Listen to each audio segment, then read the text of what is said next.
Stress isn't just in your head, it shows up everywhere in your body. From tight muscles to shallow breath to hormonal imbalances to gut issues, stress leaves a footprint you can actually see and feel. Welcome to Healing Beyond the Symptoms, the podcast that helps people discover the root causes of their health struggles and take back control with science, strategy, and self-awareness. I'm Dr. Leah Hahn, a chiropractor and functional wellness doctor who believes that true healing starts beneath the surface. So let's dive in. We often say, I'm stressed, but don't think about what that really means for the body. Stress is the body's survival response. Fight, flight, freeze, or even the fawn response. Remember that your body's response shapes your behavior. How you respond to life, the decisions you make, how in touch you are with your body, and how connected your mind-body actually is. The nervous system prepares for danger, but in modern life, it never gets the signal to turn off. There's too many things and demands coming at us on a daily basis. But stress has a physical signature, not just an emotional one. What does stress really look like? What does it actually look like in the body? Before we go into what this looks like in a very physical way, I want to talk about two important concepts. One is that your behavior is a direct window into your nervous system. And two is that stress is an internal factor, not an external factor. If we go back to that concept that our behavior is a direct window into what's happening within our nervous system, realize that dysregulation has a direct influence over your thoughts and your emotions, especially when we're in a chronic state of overwhelm, anxiety, or fear. It's important to realize that having negative thought patterns could even be a side effect of a dysregulated nervous system. It doesn't mean it's the root cause, but it can be a side effect. So if you find yourself in consistent negative thought patterns, it could be actually the nervous system physically is dysregulated. Doesn't mean that you can't control this. You still need to work on your thought patterns, but it could have a very physical root cause. We want to look at the response patterns of the sympathetic nervous system. The major response patterns that you see with fight or flight physiology have very distinct patterns of behavior. You may be able to identify yourself in all of these, or maybe really identify with one very strongly. So in the fight response of the sympathetic nervous system, you'll find that you're in this high alert, very defensive state. When others communicate, you may feel like they're testing me, or instead of listening to understand, you feel like they're threatening you. It can come across as rage or bullying or even narcissistic behavior. Another pattern of the sympathetic, or just being in that fight or flight dominant situation with the nervous system, can be the flight response. This can look like anxious or avoidant thoughts, feeling like I have to get out of here. I can't cope with this right now. There's just too much going on. I can't do this right now. In a long-term flight response, you could see someone who's very distracted. They're very preoccupied with their thoughts. They may go into perfectionism or even addictions or overworking. There can be the freeze response, which is easily running to the silent treatment. It can be looking at disassociation or isolating thought patterns. Things like, what's wrong with me? I'll deal with this later. I don't want to talk about it. And then we have the fawn response, and there's so much more information coming out about the fawn response, even in today's world. This can look like seeking validation, people-pleasing, acquiescing to everyone else's needs but your own. It can look like codependency with difficulty in setting boundaries. It may look like actually silencing or repressing yourself. Things like just to grieve so that we don't have to fight about it, or I just don't have an opinion on this because I don't really want to confront the issue. I don't feel comfortable with that, so I'm not going to say anything. Behavior is a window into what's happening within the nervous system.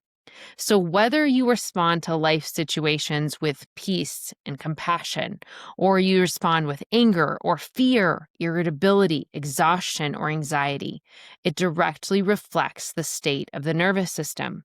Stress is not caused by your situation, but by your emotional reaction to the situation.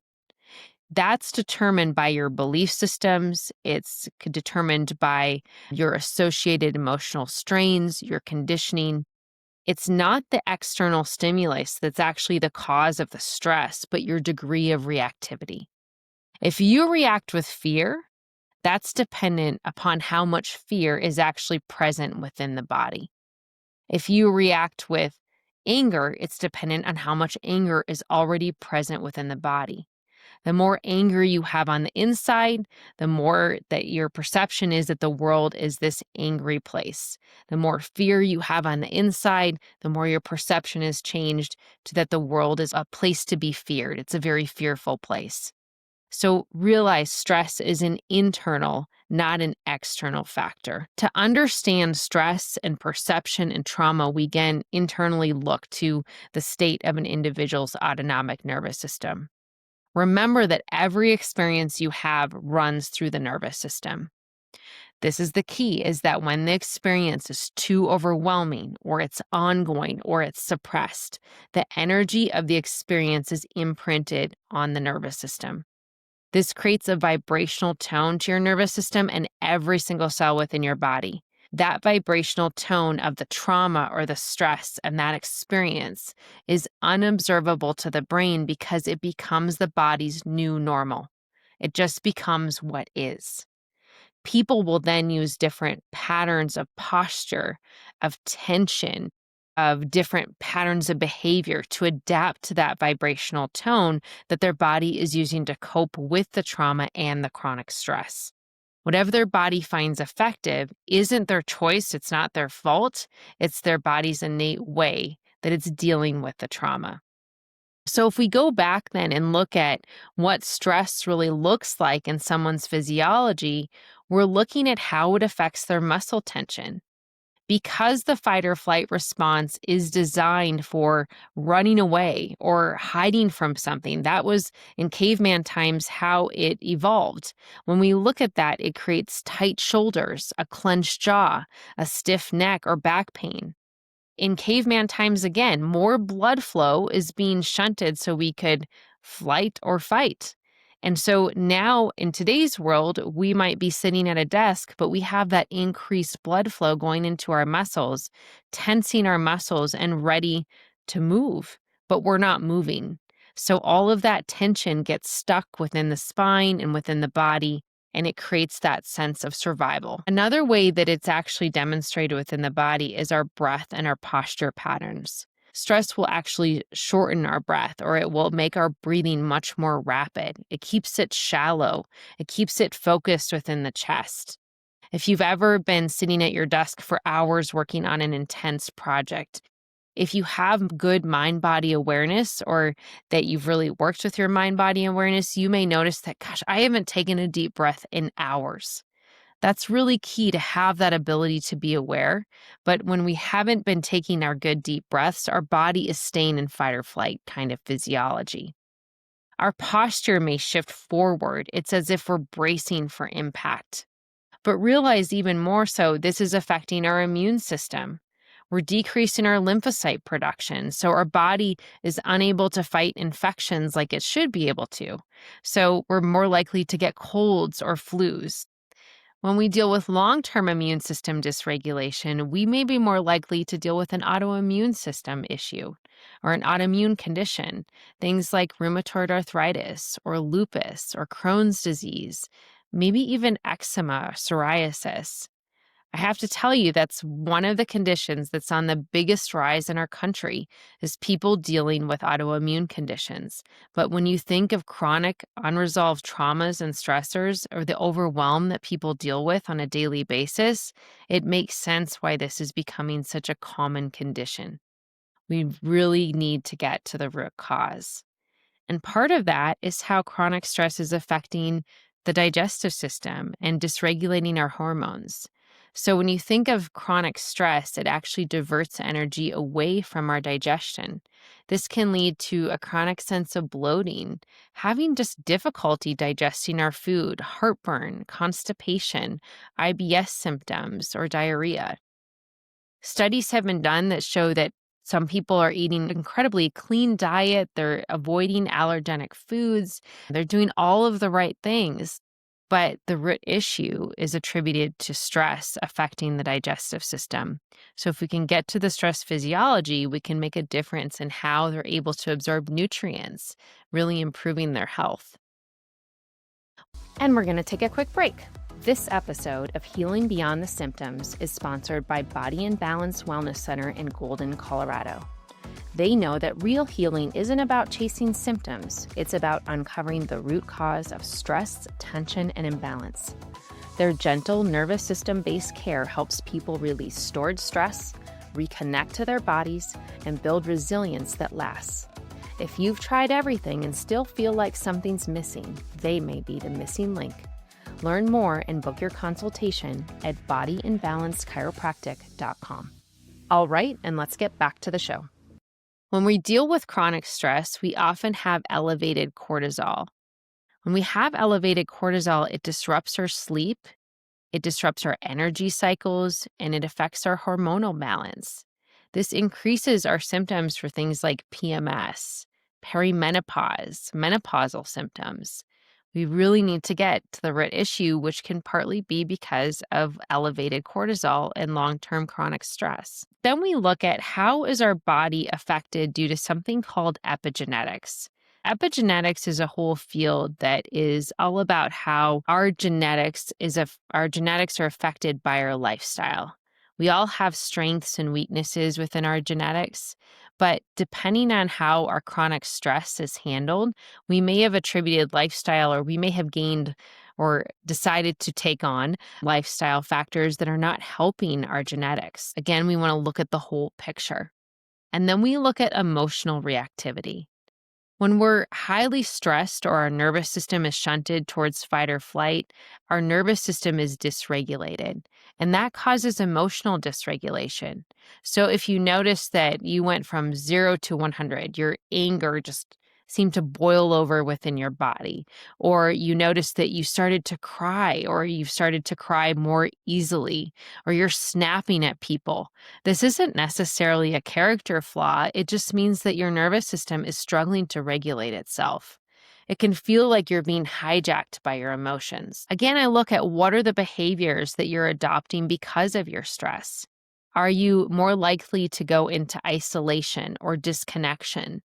Connection is one of the most basic human needs. It's one of the most healing things that we can do.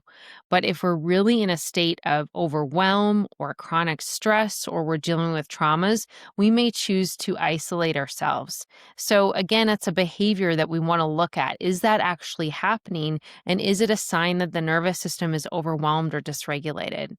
Are you overeating, overspending, overexercising, drinking too much alcohol? How are these behaviors affecting your body, and what's the root cause? Is it the chronic stress and the decisions you're making because of the chronic stress? What's the hidden cost of actually ignoring these signals? Many people brush these patterns off as just life, but over time they accumulate. They lead to burnout, chronic illness, emotional disconnection, and again, even more commonly, autoimmune system issues. I work with a lot of teachers, and I want to tell you a story about one of them who had ignored the signals that her body was giving her for many, many years. Stress had accumulated. She had worked as a classroom teacher. She had worked as an administrator in the school. And she always felt like the stress was overwhelming, and maybe even more overwhelming each school year. And so as time progressed, she noticed that her body started to give her signals like lack of sleep. She was getting really surface level sleep on a nightly basis. She didn't have the energy to exercise, so she wasn't moving her body on a regular basis. And she would tell me that every time as we approached the holidays, her students would bring in all kinds of goodies into the classroom, and she would feel like that the stress was so overwhelming at that time of year that she would just succumb to eating sugar or just merely not serving her body in ways that were helpful. And so when she came into our office, she felt like all of these years of teaching stress had accumulated within our nervous system. And so we had to go into a process of gradual unwinding. What I loved about her story is that she noticed that as her nervous system became more regulated, she wasn't having sugar cravings. She started sleeping more deeply at night. She wasn't living off of caffeine, and she actually started to regain her energy. So every day after the school days, she started to take a walk, which was so grounding to her nervous system. A lot of her aches and pains went away, her headaches went away. All of these things happened when she really focused on getting to the root of her issue, which was stress physiology. It is possible you can let go of that stress physiology, but it's taking a deeper look and realizing how it's truly affecting your life and your choices. How do you start noticing and actually releasing stress? I've talked a lot about how Network Spinal can be so beneficial, but I want you to have tools that you can incorporate into your lifestyle on a daily basis. I love it when people use body check ins. Pause during the day and start to notice, what is my emotional state? How do I actually feel? Can I acknowledge how I feel? Can I put a word to it? Can I actually breathe into how I feel? Do I feel tightness? How am I breathing? All of these things make a difference, and I want you to learn to ask with a tone of curiosity. Not judgment, not things like, oh, you screwed up again and you're not doing the right things. Not like that. Instead, I want you to ask with a tone of curiosity.